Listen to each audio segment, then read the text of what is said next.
Hello, and welcome. This is a somehow another episode of a podcast that still doesn't exist. I'm CB. Happy to be joined by my friend BK. We're on the free StreamYard trial. We're limited on how many letters we could afford, so I had to bring in my two-letter brother over here. The dad of the year 2025. Some people are saying, or at least in contention. So BK, how you There's doing? still time left. I can screw it up. There's plenty of time. I don't believe that for a second. What's going on? Man, happy to join my favorite podcast that doesn't exist. This is right at the top of the power rankings. Jay's at 11. Talking ball. We're talking ball. Yeah, Nothing is better. it like what do you like better? Like yesterday or Christmas? Oh man. When there's both an expectation of action and it's happening, like that's just like anticipation for the day. And then things are happening, you're sifting through it all. It's the best, man. It's the Yeah, best. it's like foreplay and sex. I did a great job navigating yesterday, where at the end of the day, I asked my wife, I said, do you have any idea what happened in baseball today? Like what was significant today? She's like, not a clue. And I'm like, I've done my job. Well done. Yeah, that's what I talk to my friends in my phone about instead. Exactly. Wow. Yeah, I mean, big day. I gotta tell you, and right? Like we'll get into the Will Wagner trade, but like so you knew there was a trade coming. And I was very confident on the timeline, like they're gonna make a trade, something's gonna happen here. And then it's like 2:59 Pacific. And you're like, are they though? Are they going to do something? You know what's great about that is learning today that trade was done at 45 minutes. Like it was finalized official 45 minutes before the deadline. That's awesome. That rocks. That really goes to show just it really is who leaks what, when, and like the deadline hitting is really not that important. Like if you have confidence 15 minutes before the deadline something's happening, the confidence should be the same when the buzzer goes, even though it feels wrong. I was trying to. I really was trying to hold the line, but you get into those last couple minutes and it starts to get very tough. Do you think like somebody texted Jeff Passan and he was just like replying to somebody else and didn't see it? He had the phone on do not disturb. It's just like sitting in his unread text messages for 45 minutes. It's got to happen. It's got to happen at some point. Yeah, something like that. So let's maybe go. I think we should work back to front here. So starting most recently. The trade we're talking about here is a deal they struck with the Twins. The Jays struck with the Twins. They get Louis Varland and Ty France for Alan Roden and Kendry Rojas, a left-handed pitching prospect down in the minors. Is it Louis? We're all 100% sure it's Louis Varland. 100% sure. No, rolling with that with 100% confidence. Yes. Like I'm just going to say it quickly. Yeah, Louis until we hear otherwise. But no, I'm not confident in that. Yeah, BK. Initial thoughts on Louis, mostly, right? Because I think everybody's sort of the opinion that Ty France doesn't really matter. No, and honestly, that one it doesn't matter, and yet I'm so fascinated. Just baseball brain. I'm like, what went into this? Did the Twins want to save $80,000? Like, there's a non-zero chance that's what happened there. And the Jays were like, okay, well, we've got a couple IL guys, so we can just like float France for a week or two and see if we stumble into something. But I don't think he's on the roster. If you're picking up $80,000, could I borrow some? That's a good call. Yeah, Louis, man, a fun arm. The controllable factor is fascinating. Not the most important thing when it comes to reliever versus a starting pitcher or a position player necessarily.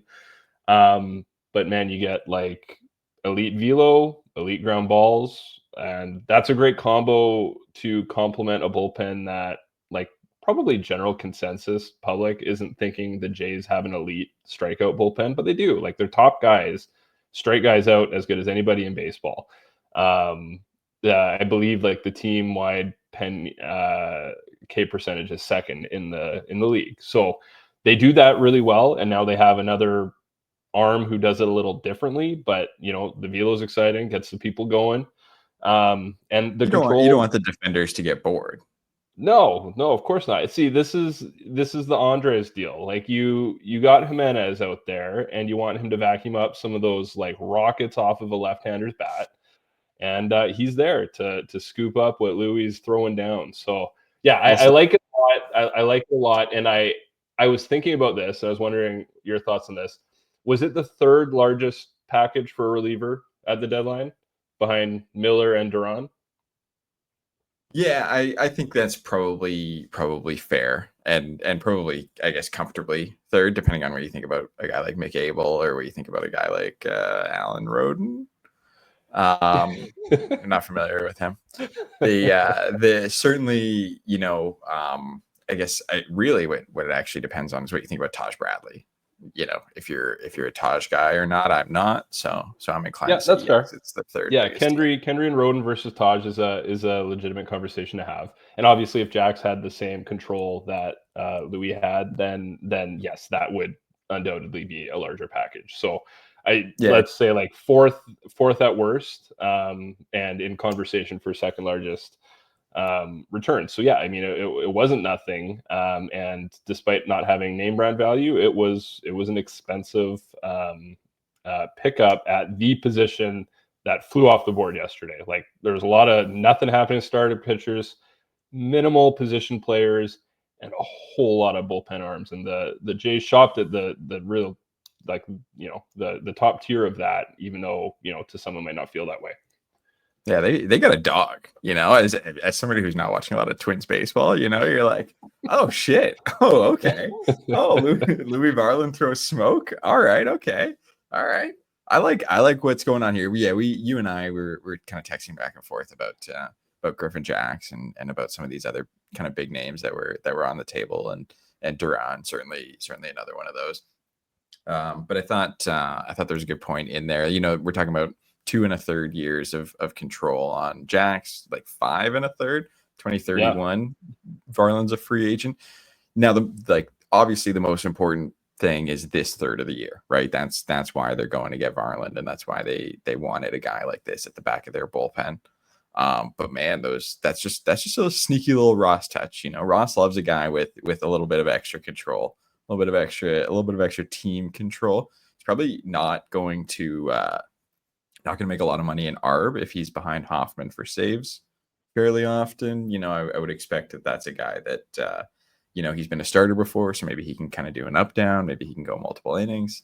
It's really kind of exactly what they needed from a guy that really wasn't in the mix, or at least on the list of names that you see a lot kind of going into the deadline. They let Ross get funky. Yeah, I do agree with the twin strategy of, if you're going to tear down, it doesn't matter how much control your reliever has. Just like go, Yeah, if there's a return you like, go for it. But yeah, it still wasn't somebody who was talked about. Twins fans are like most heartbroken about this over everything they did yesterday, which is fun and entertaining. And obviously, that's not just based on how well he's pitched. There's the hometown factor and all that stuff. But yeah, it's a tidy piece of business. I looked at the 2026 bullpen, and like it's kind of already done, which is kind of wild. Like you bring in a legitimate leverage guy here, and Sir Anthony's the only free agent. Yimmy coming back. They've got the Rule 5 guy from the Red Sox. His name is escaping me, but he has to be on the roster if they're going to keep him. Which, Zardo. yeah, there you go, Bizardo. Bestardo? I don't know. One of the two. One of them. Um, Those are the two I was that going guy, between. the guy we've literally heard nothing about this year, but they liked him enough to. Elvis Luciano, I think, is his name. Man, I'd love to know what he's doing with his life right now. Would love to know. He's got to be pitching Carpentry. somewhere. Yeah, I guess it's not a guarantee he's pitching somewhere. Not at But all. man, he got a good chunk of change, right? He collected 500 grand US for It's being on a the thought, pension. and he's got that pension. I'm curious. I'm guessing that, I mean, teams might make one little move here or there, but like they took care of a 2026 issue with this particular trade. So as you said, the current year is the most important one of any reliever ad. Agree with that entirely. But it is nice to have a guaranteed leverage arm next year, unless we go Avery mode and he's stretched out, which Yeah, I'm not as literally big a no fan of. interest in that. No No, I interest in that whatsoever. But I it is don't like it. interesting. You know, you talk about Kendry Rojas. I mean, you can talk about Alan Roden if you want. Thanks for fucking nothing, Alan. Like absolutely fucking nothing. You ruined my entire off season, and then I was correct, and I don't even get to enjoy it. It's anyway. Kendry Rojas, of course, a guy that people were looking at as probably, you know, like at least your starting pitching depth option next year when they have a bunch of starting pitching contracts that come off the books. And so I thought it was at least interesting that they were willing to move off guys like that, you know, guys like Kendry and then guy like Carl Steven, who they moved in the Shane Bieber trade to that Two of morning, them which Two of them's noteworthy. Like that's not like we've felt the pains of not having rotation depth this year. And again, people will complain about it again next year. And it's like, well, okay. I mean, this is part of the trade-off. You start trading these guys away because you want to win in the present year. And then until you've got the development machine revved up enough where you're, producing guys to keep on top of guys to trade, it's going to feel dicey a lot. But I, you know, I, they have Manoa coming back. They kind of they Ricky's have coming Lauer. back. Ricky T is going to be hanging out somewhere. We can dream on eighth inning Ricky. Ricky, Mr. Eighth Inning, by the way. I mean, not a Yeah, starter, but that's okay. he you know what, he's got a future like Mad Bum running him in the playoffs where he's just bulk guy, playoff bulk guy. Mad Bum without the start, so that's like eliminating 75% of what made those runs legendary. But That's just okay. the bulk lefty doing his thing. Yeah, it's interesting to see two of those guys go.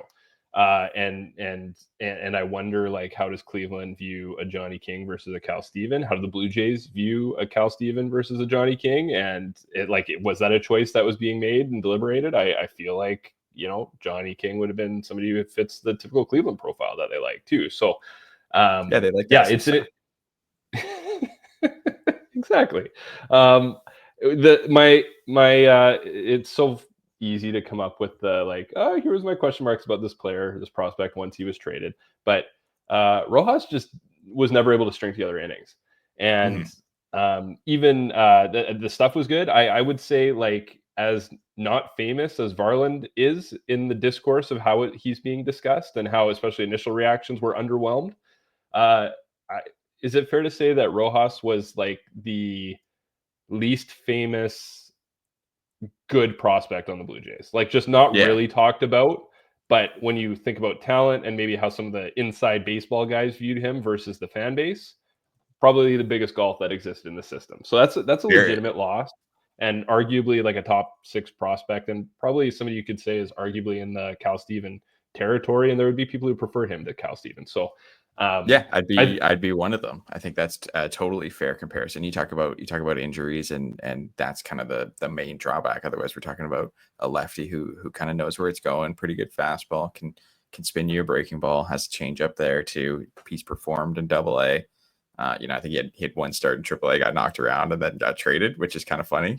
Maybe not the best Buffalo Bison of all time, yeah, but definitely a guy who certainly I think the name brand was working to catch up with still. The yeah. injuries, the big concern, shoulder injury last year. There was, I think, some kind of abdominal stuff as well. A little bit of an older guy, Cuban signing.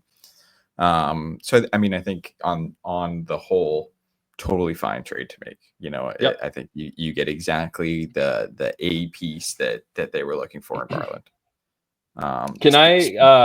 regarding that, by the way? So I'm very quickly going to defend myself here as a farm system enjoyer, as a prospect enjoyer, Me as too. Me too. I like watching minor league ball. I like box scores and Statcast and knowing what's going on in the system. Does not mean I'm against trading, guys. And I, I like I maybe feel trades yesterday a little stronger than others who just don't care, which respect to them. They don't care. But It like, hurts I'm because you fine. love. Exactly. The trades happened. I wouldn't take them back. I'm happy with them. Um, at the same time, it's nice to know what's going on with the farm teams, around North America. So, yeah, I love prospects, love minor league ball. Totally fine trading them away, and yeah, I don't think like these were legitimate gets by the teams who traded for them, and again, like listening Look, to you and Call had a special summer, but unfortunately he's got to go back. We've got to go our separate ways, but you'll never forget, the footsteps in the beach, the sunsets we had, the beautiful nights on Kitsilano Beach. It's there's you nothing can have like that forever. there's nothing like the immediate arrow up. Like I'm a sucker for that immediate arrow up, but also I'm a sucker for it because I like what it means for trade value. Because It's basically, and this is your thing, this is Zub's thing, and you use these second and third round picks, and you hope that they get a little bit of a bump, and they're just equity to get you win now talent in the window that the Jays are currently in. So it's the right process to trade these guys when there's demand for them and there's opportunity out in the market. But yeah, until they're traded, just it's fun to ride that arrow up. Like it's like, oh man, a third round pick that's now like at least in the conversation for top 100, like within a second year. round That's pick, awesome. second Well, rounder. I'm Or talking John, you're Johnny talking because Johnny. I'm still riding our current love till the offseason when we trade him then. But No, next we deadline, I think. Next deadline for a different reliever. But I think uh we should talk about the guy that Call brought home. The AL Cy Young winner, Shane Bieber, who I guess is, and I'll let you kind of walk me down the path here. Is kind of making his way back from Tommy John. Has ticked back up stuff wise. He's in the same ballpark. Was always more of a command guy anyway, and that seems to have returned. Sometimes that's kind of the last thing to come back when you come back from Tommy John. 2 rehab starts away, 3 rehab starts away. You're kind of thinking, Yeah, I believe basically his timeline only allows for, I guess if he was suddenly on shorter rest, yeah, he could, or regular rest, I should say, because his rehab starts have been all on Tuesdays. So he is not pitched under like regular big league rest yet during this rehab stint. But it sounds like Sunday's in play this weekend, so which would be him starting on 4 days rest. So I'd say that's a okay, big hurdle to clear. That like what does velo look like 4 days rest versus 6 days rest?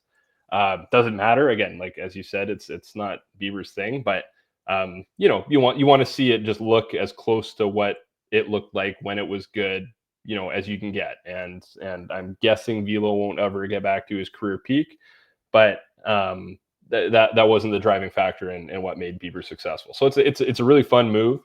Um, it I it's think it's a I think it's more kind of beautiful too. Like they get to use some of this cushion that they've got at the top of the American League East to let him have that kind of longer yeah, runway. You weren't boxed into needing a ready-made starter to take the ball every fifth day and kind of try to get you into the playoffs.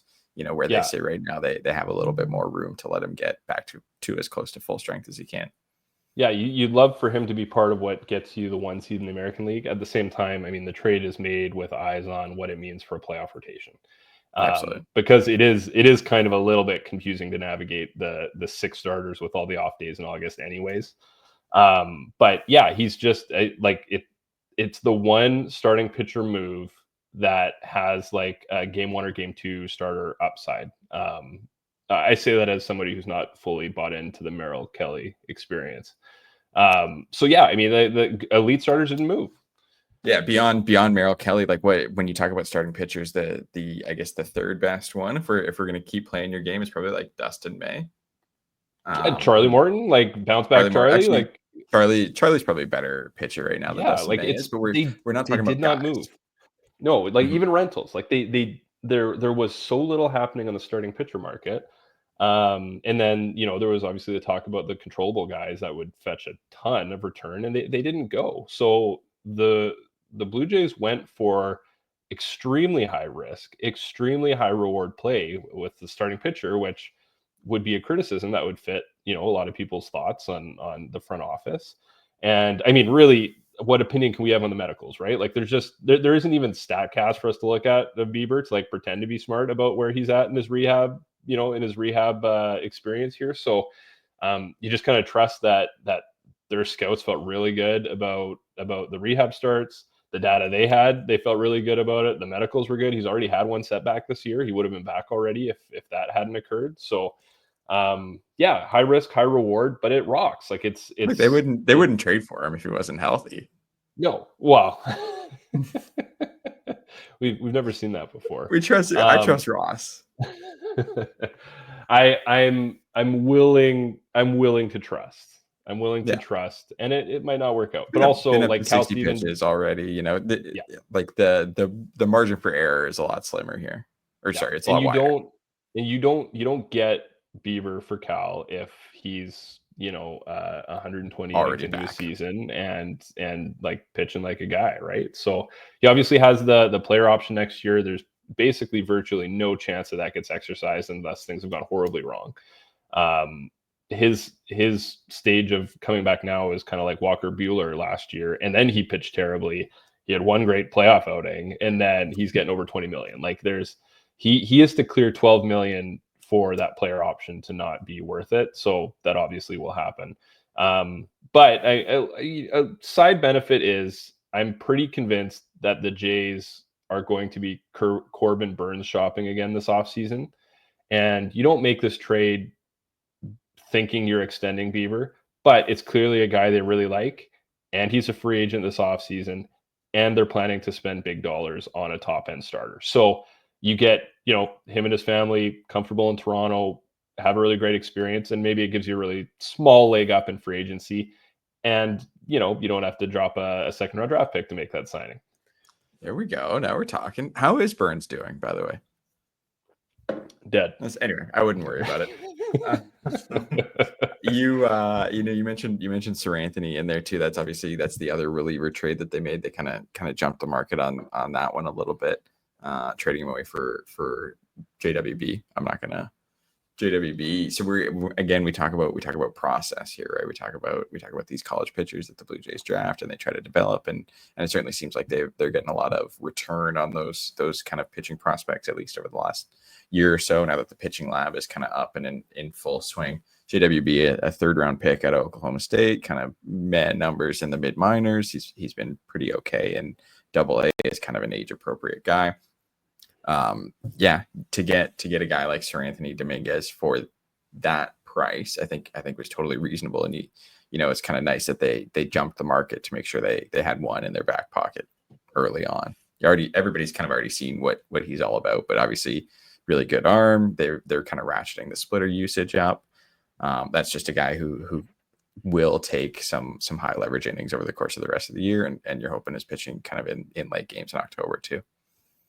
Yeah, I mean, as we said, Cal 2024 second round pick, JWB 2023 third round pick. So you're using those picks to create win now opportunities. And Dominguez is fun because he obviously fits the velo and K profile, whereas Varland is the velo and ground ball profile.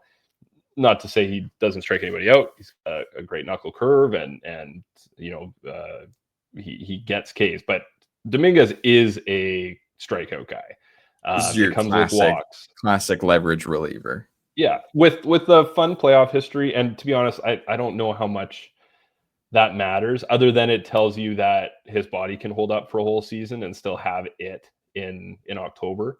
So that to me matters more than being able to handle the pressure or whatever, things that we really can't determine being outside of a clubhouse and outside of the mental space of a player, right? So we have multiple instances of him being very strong in the playoffs for the Phillies, and used heavily during those playoff runs in the month of October. So yeah, that was a perfect start to the deadline.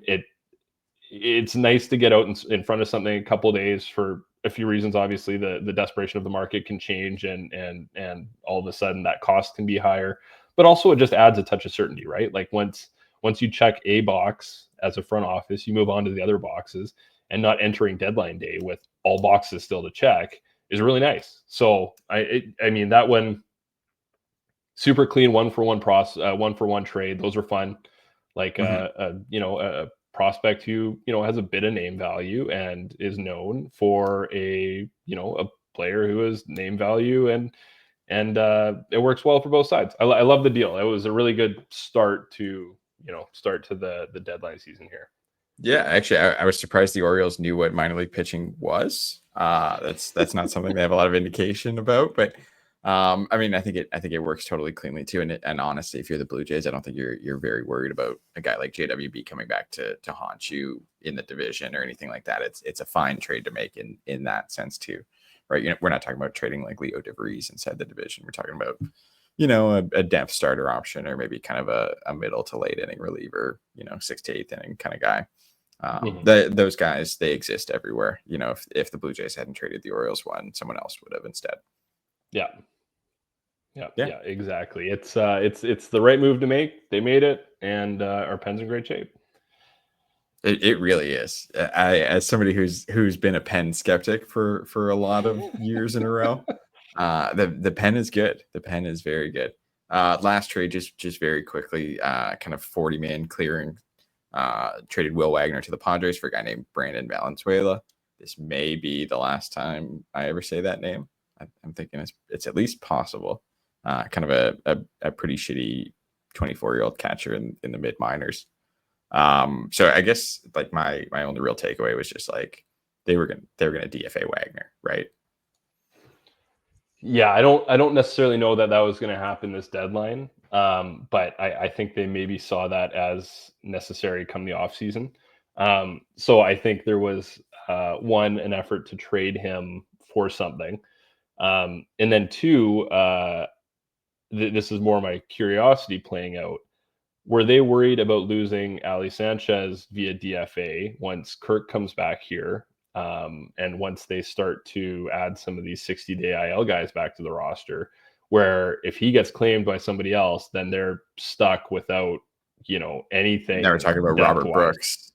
Now we're talking about Robert Brooks, right? So, and not even to say that Valenzuela is better than Robert Brooks, but clearly I think there was at least an eye on, okay, what if something goes wrong with the catcher in the final 6 weeks of the season?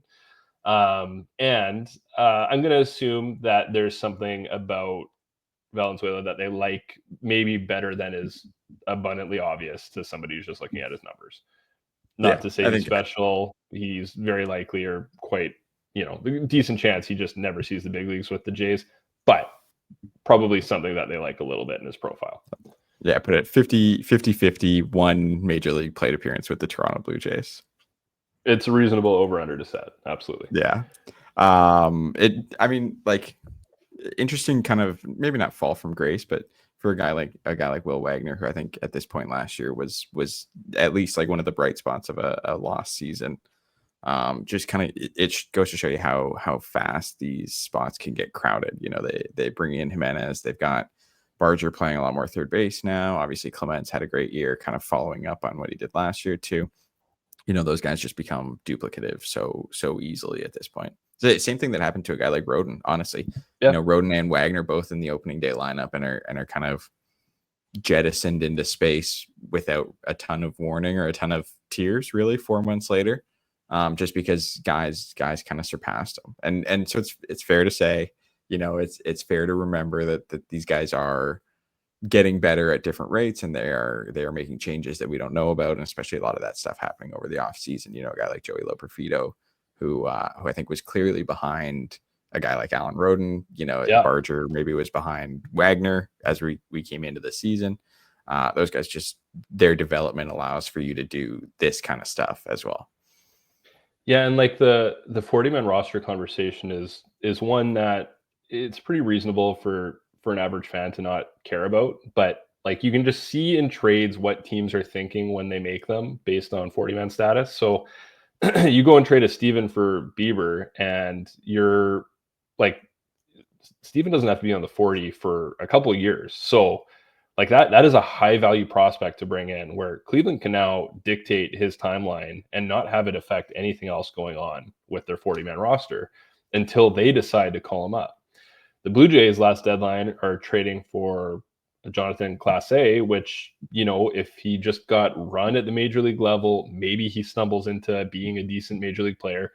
Blue Jays can't offer him that, and he's out of options next year. So like there's a player who you can see why the Mariners getting out in front of that, being like, all right, well, I mean, this guy's down to one more option year in the summer of 2024. They're thinking that. They're like, this isn't a big cost for us to give up because it helps us clean up the 40 elsewhere. And then, the Jays 40 gets crowded in 2025, and they're making moves based on 40-man roster status. So it indicates, or it tells you a lot about what an org thinks of a player. And when you do trade away a non-40 guy, like Cal, that's a huge asset for Cleveland to take on, more so than like some of the 4A depth, we'll call it, that the Jays have. It's not Nolan Jones for Juan Brito, right? Where it's like 40 man for 40 man. There's exactly. extra little runway with a guy like Cal. And here's what I'll say: this sounds so backwards, and it doesn't fit typical sports model, but or other sports and how they would work. But it's why the moment the Blue Jays called up Will Robertson, my first thought was like, oh, they must really not like Will Robertson. They hate him. Because there was zero reason to do that. And all they did was add somebody to the 40 who you can't take off without trade or DFA. So they called him up over Loperfido, which again, like, why? I don't know. I'm not really going to question that. It's a decision they made, and Joey came up soon after. But by taking Will Robertson, who didn't need to be on the 40, and putting him onto the 40, which is a major league call-up. They're saying, hey, come up to the big leagues. We're going to put you on the roster. It tells us that, this team does not really care for this player at all. So not that Will Robertson was at least okay with, this losing this guy if it came down to it. Yeah, exactly. So they make that decision, and he comes up and he does whatever, and then immediately they have a decision to make. And that's like, how do we get rid of this guy, or what do we do with the back end of our roster? So yeah, it's weird how that plays out, but it dictates a lot of what major league front offices are thinking anytime there's trades going on. What about kind of, so those are the 4 moves, right? You bring in 4 major leaguers and Valenzuela. Only really costs you, Wagner off of your current roster. Roden has been on the roster, kind of up and down guy. What do you think, big picture wise, from the Blue Jays deadline? They better today than they were yesterday? I think it's fair to say. Man, I have a hard time. I shouldn't say stumbling into clips. I'm listening actively to radio hits, and I just like, oh, come on. Yes, the Blue Jays are better than they were the day before the deadline, and before the Dominguez trade. Big picture, I think they have a pitching staff that, if healthy, well, I'll say this: they have a bullpen that is arguably the best in the AL. It does not have, again, the name brand value that the Yankees bullpen now has after the 3 moves they made. But the Blue Jays added 2 very good leverage relievers. The Yankees added 3 somewhere between good to very good leverage relievers. And so there's more volatility in the performance of the guys they added. They added 1 more name than the Blue Jays, but also they were starting from a worse place than the Blue Jays, and that matters, right? Second place. Yeah, that's right. So I would say that they've got a playoff bullpen. Like, they have a legitimate playoff bullpen. And the starting staff, it is what it is. Like, there wasn't much they could do, clearly, besides the Shane Bieber move, and it has the ultimate upside. And being able to choose 4 starters from 6 players, or if you're in a wild card series, which hopefully they're not, but if they are, choosing 3, you can ride your hot hands and put the best performing guys out there. Or if there's extreme home road splits you want to buy into, you can make decisions based on that. So they've got a bit of rotation flexibility. I don't think there's as many teams who have as much, like, I guess, certainty in their 1 through 6 of what their rotation is as the Jays do, as far as who those names are.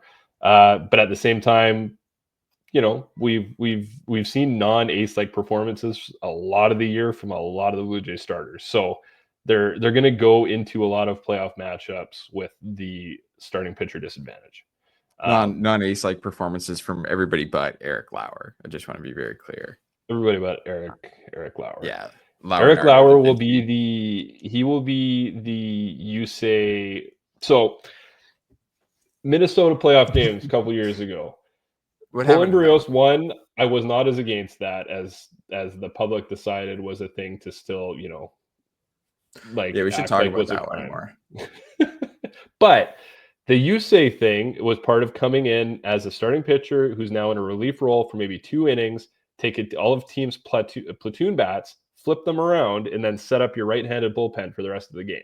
I actually really like that as just a model. Again, that circumstance aside, but I really like that as a model for how to go about it. And it's the second time Blue Jays have done it because they did it with Shoemaker and Robbie Ray against the Rays like a couple years Yes, before a that. lot of people forget Matt Shoemaker, Game 1 playoff starter. Yeah, he was so good. He was so good. But yeah, like It's debatable. there's the, he had a good 3 innings. He had a good 3 innings that resulted in outs. But no, I'm pretty sure that's like one of the 3 articles I've ever put up online was like walking through the pitching decisions of that stupid series and being like, it's understandable how we got here. Yes, the other team scored 1 run in 6 innings against the 3-3 piggyback, basically. That happens. Like it's 1 run. But yeah, I could see Lauer being used as that guy, like with Brios or Bassett, types of guys who you could see short playoff starts from, or well, really Gossman or Scherzer too.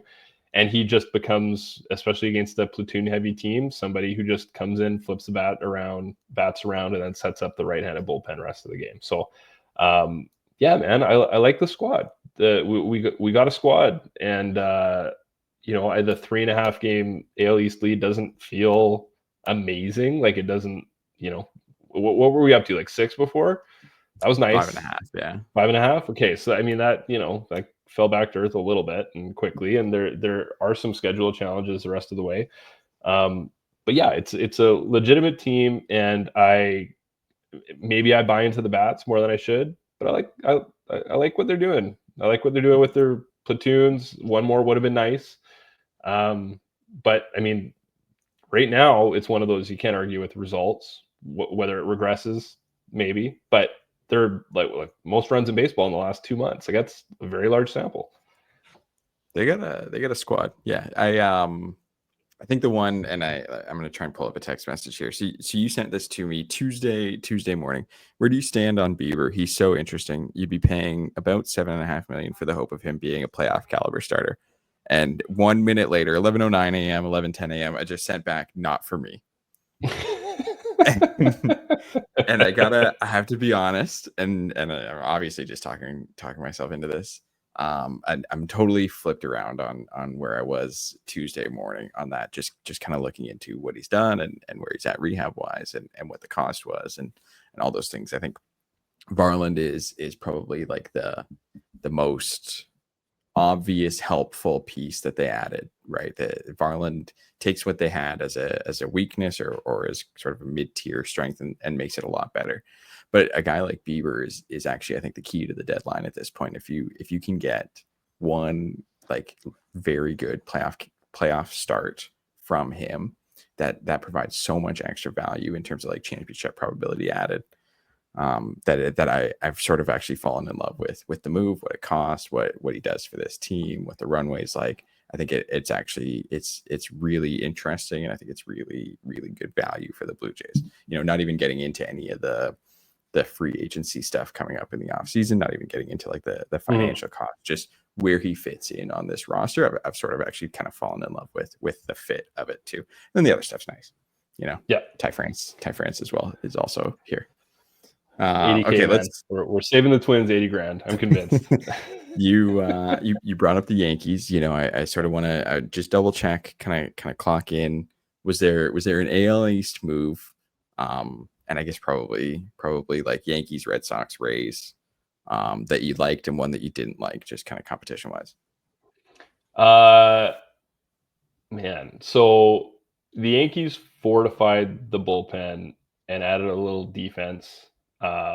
So yeah, I mean, they raised the floor, and I think the Yankees had more like quote unquote low floor players than the Blue Jays had.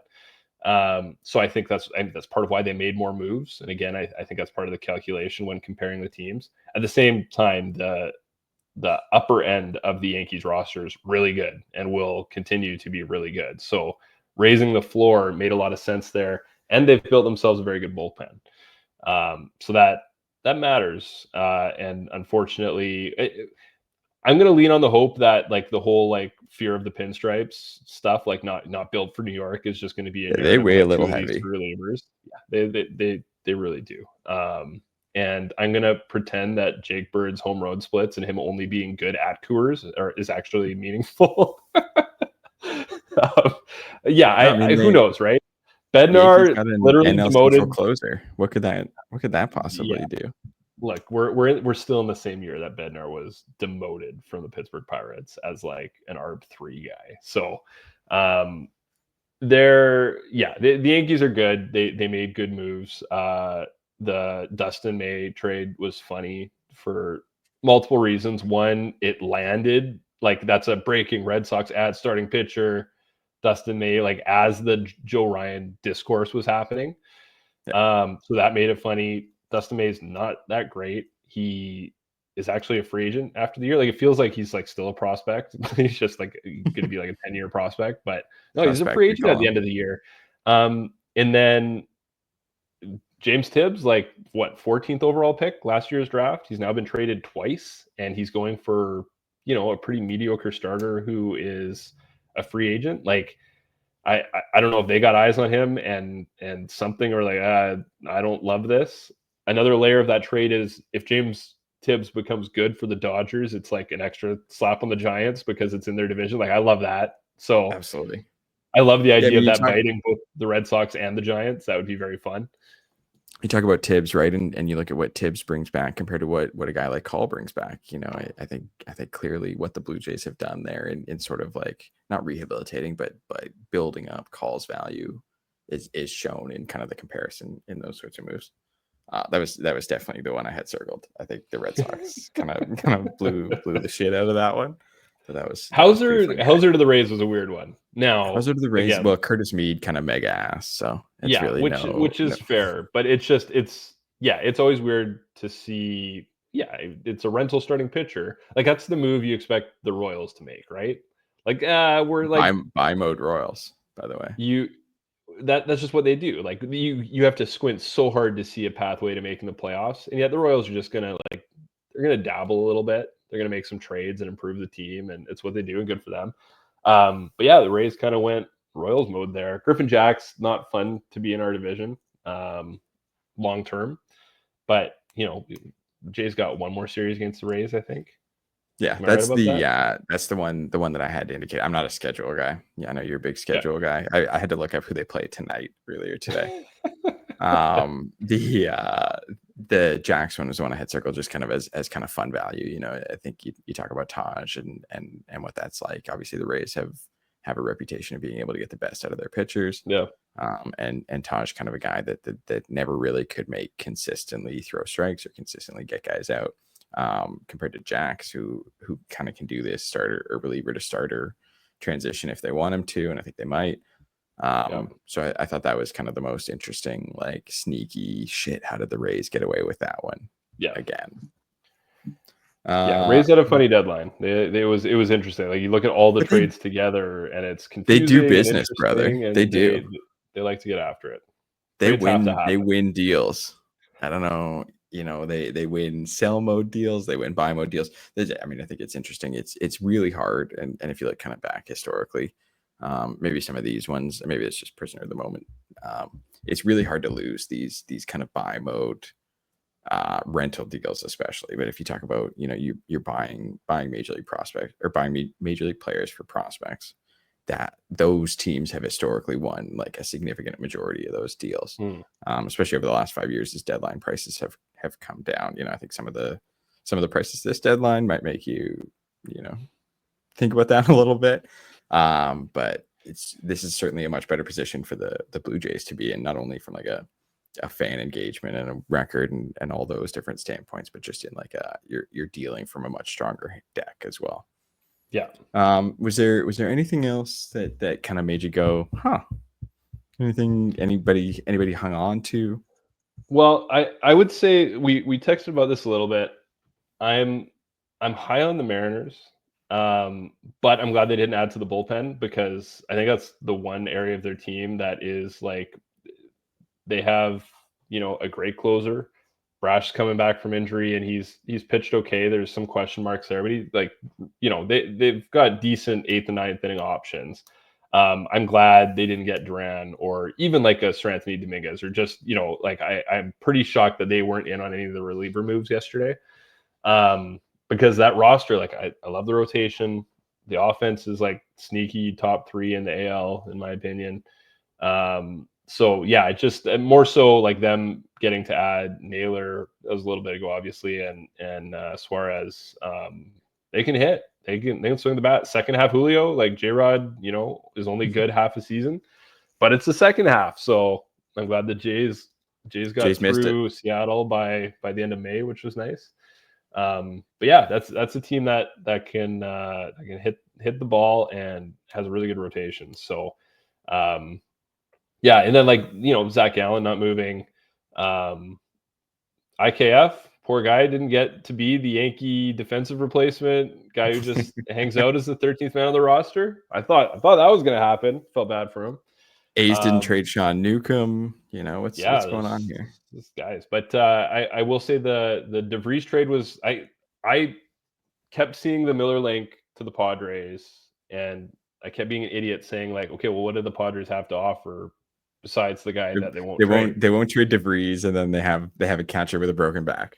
Yeah. Right. So I felt pretty confident that the Miller smoke was just trying to get other teams to care even more, or like whatever team had a standing offer to like up it.